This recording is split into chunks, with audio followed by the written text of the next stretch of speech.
2024 के लोकसभा चुनाव को लेकर देश की सभी पार्टियों ने चुनावी समर में अपनी जोर आजमाइश शुरू कर दी है। ऐसे में भारतीय जनता पार्टी ने भी देश की सभी लोकसभा सीटों पर महा जनसंपर्क अभियान की शुरुआत की है।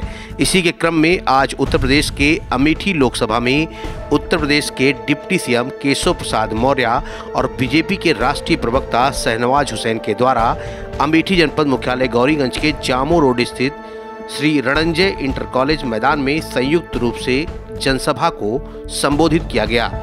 जनसभा से पूर्व दोनों नेताओं ने स्थानीय नेताओं, कार्यकर्ताओं व जनता के साथ प्रधानमंत्री के मन की बात कार्यक्रम को सुना। तत्पश्चात मंच से बोलते हुए केंद्र में प्रधानमंत्री नरेंद्र मोदी के 9 साल बेमिसाल की उपलब्धियां गिनाते हुए आने वाले 2024 के लोकसभा चुनाव में बीजेपी को बढ़ चढ़कर वोट देने के लिए जनता से अपील की और इसी मध्य दोनों नेताओं ने बारी बारी से विपक्ष पर जमकर हमला बोला। जनसभा के संबोधन के दौरान मीडिया से बात करते हुए भारतीय जनता पार्टी के राष्ट्रीय प्रवक्ता शाहनवाज हुसैन ने कांग्रेस महासचिव प्रियंका गांधी वाड्रा के द्वारा कहे गए कर्नाटक की तरह मध्य प्रदेश में भी गारंटी कार्ड लेकर आ रही है, वह उसे पूरा करेंगे। इस पर निशाना साधते हुए कहा कि उत्तर प्रदेश में भी वह इसी तरह की बातें कही थी जब यूपी में वह रिजल्ट नहीं दे सकी। तो यह कहना कि कर्नाटक में दिला दिया। कांग्रेस की दुश्वारी ये है कि जब वह चुनाव जीत जाती है तो इतने अहंकार में चली जाती है कि अगला रिजल्ट उल्टा आ जाता है। उन्होंने कहा कि पिछली बार मध्य प्रदेश, छत्तीसगढ़ और राजस्थान तीनों जीते थे। राजस्थान में कांग्रेस को मिला था 0, मध्य प्रदेश में मिला था 1 और छत्तीसगढ़ में भी 1-2 जीत गए थे। यही रिजल्ट लोकसभा में आने वाला है।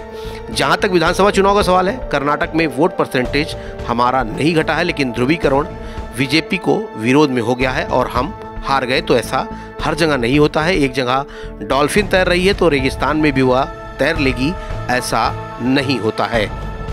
अखिलेश यादव के ट्वीट का जवाब शाहनवाज हुसैन ने दिया, जिसमें उन्होंने कहा कि दलित और अल्पसंख्यक मिलकर 2024 में सरकार बना रहे हैं। उन्होंने कहा कि जितने पिछड़े नेता बन रहे हैं ये लोग अपनी जात के भी नेता और हमारे भी जात के हो जाते हैं। जब सत्ता आती है तो खुद बन जाते हैं।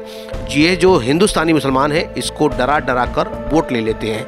अब इन्होंने डरना छोड़ दिया है। सबका साथ, सबका विकास और सबका विश्वास देख रहे हैं। अपनी नेतागिरी के लिए मुस्लिम का नाम लेने को किस मुस्लिम ने इजाजत दी है? उन्होंने कहा कि उन्होंने परमिशन लिया है। क्या किसी दलित समाज के लोगों ने परमिशन दी है क्या? भारत का मुसलमान गरीब और बेरोजगार था। सच्चर कमेटी की रिपोर्ट आई, यह किसकी हुकूमत में था? वह रिपोर्ट तैयार कराई मनमोहन सिंह ने। हुकूमत थी नेहरू जी, इंदिरा जी, राजीव जी और मनमोहन सिंह की। फिर भी मुसलमान गरीब और पिछड़ा क्यों रहा? इसका जिम्मेदार आखिर कौन है? बीजेपी। यानी हुकूमत आप करें और मुसलमान गरीब हो जाए तो जिम्मेदारी बीजेपी पर डाल दें। हमने मंच में भी कहा है कि हम किसी को छोड़कर नहीं चल रहे हैं। जो इस देश के संविधान को मानेगा उसको बीजेपी सर माथे पर बैठाएगी। महाजनसमर्थन से महाविजय के लिए भारतीय जनता पार्टी का कार्यकर्ता, अमेठी की जनता, प्रदेश की जनता, देश की जनता भी भाजपा के कार्यकर्ता की तरह तीसरी बार माननीय नरेंद्र मोदी जी को आज प्रधानमंत्री बना। जिस तरीके से आदि पुरुष में कहा गया है कि तेरे बाप का कपड़ा, तेरे बाप का तेल, और मनोज मुंशी जी अमेठी के रहने वाले को आप कैसे देखते? कोई भी चीज गलत होती है। अभी मैं उस फिल्म को देखा नहीं, इसलिए उस फिल्म पर। रायबरेली को लेकर सर क्या प्लान है इस बार? अमेठी हो, रायबरेली हो, 80 के 80 में कमल खिलाने का प्लान है। अखिलेश यादव कर रहे हैं कि पीडीए जो अमेठी से नाव 44 के लिए नौशाद खान की रिपोर्ट।